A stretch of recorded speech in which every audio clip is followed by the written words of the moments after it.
तैयारी कैसे करें, इससे स्टार्टिंग कैसे करें कंपटीशन की स्टार्टिंग? हमें ये पता होना चाहिए कि हमारा जो इंटरेस्ट है वो किस तरह का है, आपका जो लाइफ स्टाइल है किस तरह की आप जीवन जीना चाहते हैं, कितना वर्कलोड लेना चाहते हैं, कितना स्ट्रेस लेना चाहते हैं। तो हर कंपटीशन के एग्जाम जो होता है उसमें हर तरह का ये रहता है कि किसी का जो लाइफ स्टाइल है वो इस तरह का जिंदगी है, तो आपको किस तरह की जिंदगी जीनी है सबसे पहले ये डिसाइड करें। दूसरा ये कि कितना वर्कलोड, आपका फैमिली कितना सपोर्ट कर सकती है।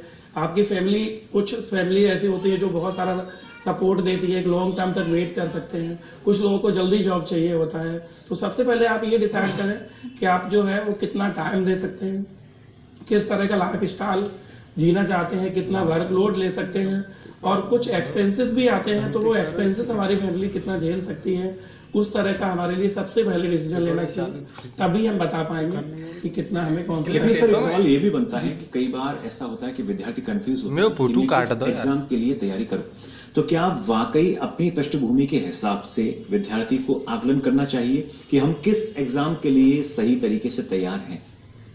पृष्ठभूमि से ज्यादा जरूरी है सर उसका मेंटल लेवल और कॉन्फिडेंस। जी, जैसा सत्येंद्र सर ने अभी बताया कि मेंटल लेवल और कॉन्फिडेंस जो है वो बहुत बड़ी चीज होती है। जी।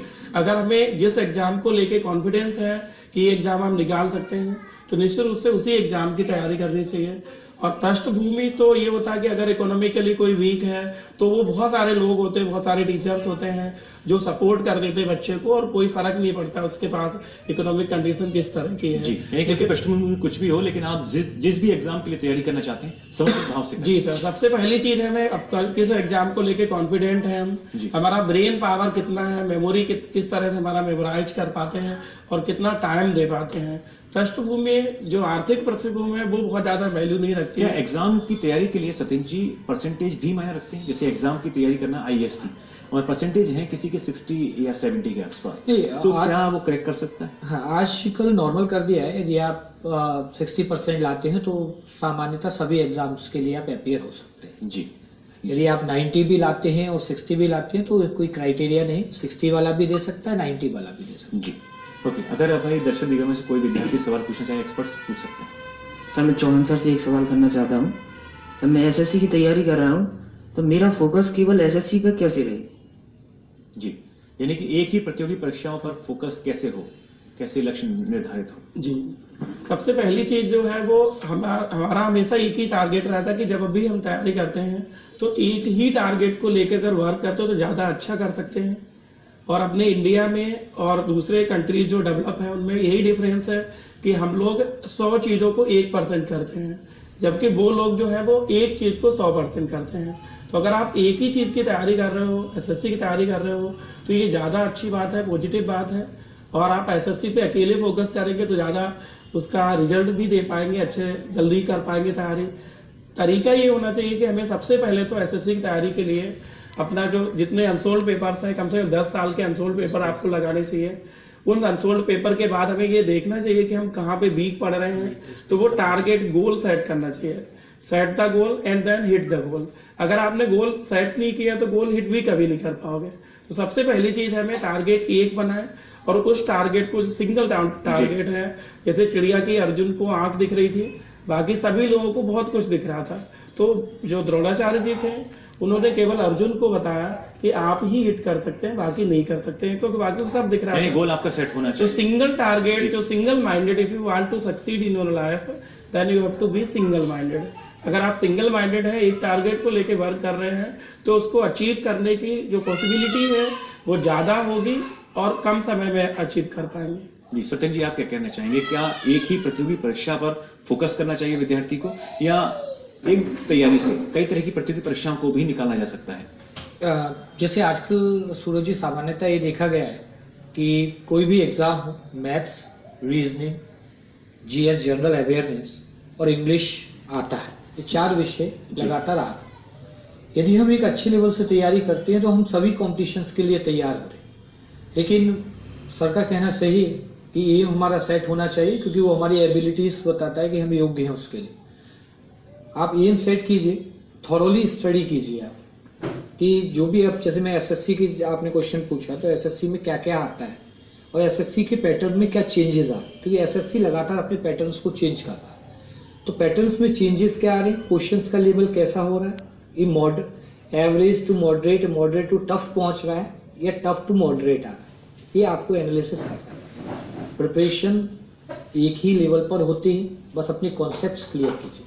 बैंक पीओ की तैयारी के लिए किस प्रकार की स्ट्रेटेजी होना चाहिए इंग्लिश के लिए? बैंक पीओ के लिए सबसे बड़ी स्ट्रेटेजी है, आप रोज कुछ ना कुछ पढ़ें इंग्लिश में। आप न्यूज़पेपर के थ्रू जा सकते हैं, आप इंग्लिश को सुनिए। और मैं हमेशा विद्यार्थियों से कहता हूँ, एक सबसे मुख्य बात है बैंक पीओ के स्टूडेंट्स के, उन्हें इंग्लिश पढ़ना अच्छा नहीं लगता, और बैंक पीओ में सबसे ज़्यादा रीडिंग एंड कंप्रहेंशन आता है और टफ आता है। तो आप स्टार्ट वहाँ से कीजिए जो आपको सबसे ज़्यादा इंटरेस्टिंग लगता है। यदि आपको पॉलिटिकल न्यूज़ अच्छी लगती है, इंटरेस्टिंग लगती है, तो पॉलिटिकल न्यूज़ पढ़िए, ऐसी न्यूज़ पढ़िए जो आपने सुन रखी है और आप उन्हें जानते हो।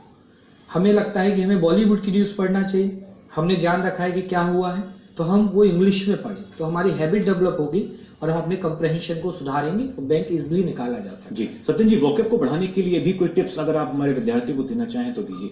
वोकैब के लिए बच्चे हमेशा हमसे कंप्लेंट करते हैं कि सर वोकैब हमें याद नहीं रहती।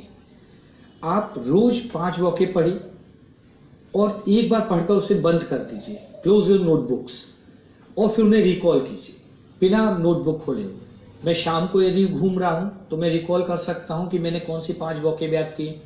मैं सुबह उठा हूं सोकर तो मैं रिकॉल कर सकता हूं मैं रात में कौन सी वोकैब याद कर सोया। विद इन 3 डेज या विद इन अ वीक ये वोकैब आपके परमानेंट मेमोरी में चली जाएंगी, आप कभी इनको नहीं भूलेंगे। जी कपीस जी, क्या वोकैब याद करने का भी कोई तरीका होता है? जी सर, हर चीज मेमोरी जो है वो एक ही तरह से वर्क करती है जी। और मेमोरी जो हम लोग जितना डेवलप कर सकते हैं उतनी कर सकते हैं। अनलिमिटेड मेमोरी हमारे अंदर होते हैं। आपको बता दें कि हमारा ब्रेन जो है वो लगभग 100 बिलियन न्यूरॉन्स से 10,000 करोड़ न्यूरॉन्स से बना हुआ है। कोई टेक्निक इसके लिए है क्या? जी सर, टेक्निक ये है कि जो भी हम करते हैं उसका सर 4 स्टेप होते हैं मैं किसी चीज को मेमोराइज करने का। सबसे पहले होता है कि आइडेंटिफिकेशन, मीन्स जो लैंग्वेज आप पढ़ रहे हो क्या उसे आप आइडेंटिफाई कर रहे हो। तो जो अभी ये 4 स्टेप जो सर बता रहे हैं, ये स्टेप जो है ना वो इस तरह के हैं कि ये सब कुछ सारे प्रॉब्लम का सॉल्यूशन है जी। तो सबसे पहला जो हमें करना चाहिए वो आइडेंटिफिकेशन, क्या आप उस चीज को आइडेंटिफाई कर रहे हो। एंड देन ये होता है कि मेमोरी ट्रेस, जो मेमोरी है वो किस ब्रेन में जा रही है, शॉर्ट टर्म मेमोरी है या लॉन्ग टर्म मेमोरी है। फिर उसका स्टोरेज कहाँ हो रहा है, लेफ्ट ब्रेन में हो रहा है या राइट ब्रेन में हो रहा है। तो अगर हमारा स्टोर राइट ब्रेन में हो रहा है तो निश्चित रूप से लॉन्ग टर्म मेमोरी है और उसके अभी नहीं भूलने वाली। चौथी चीज होती है रिकॉल। रिकॉल जो है ये सर ने भी बताया कि रिकॉल करना है, ये बहुत इंपॉर्टेंट टॉपिक है।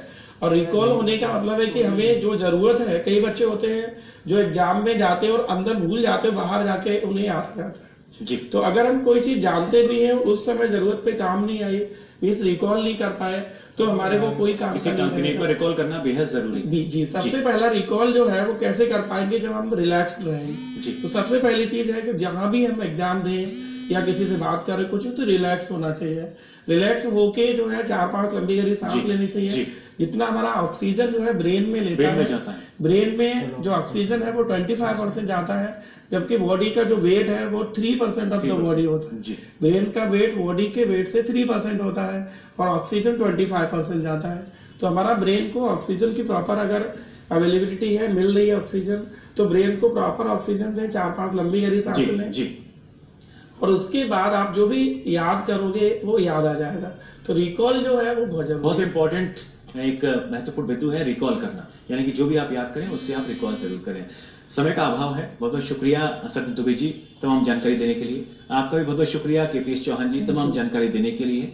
साथ ही हमारे दर्शक दीघा में बैठे हुए विद्यार्थियों का भी हम बहुत बहुत शुक्रिया करना चाहेंगे कि आपने भी महत्वपूर्ण सवाल करके हमारे जो दर्शक हैं उनको भी जागरूक किया। तो आपने देखा कि किसी भी प्रतियोगी परीक्षा की तैयारी के लिए अंग्रेजी बहुत महत्वपूर्ण है, और यदि आप अंग्रेजी में कहीं ना कहीं ज्ञाता बनना चाहते हैं, उसमें दक्षता हासिल करना चाहते हैं, तो आपको नियमित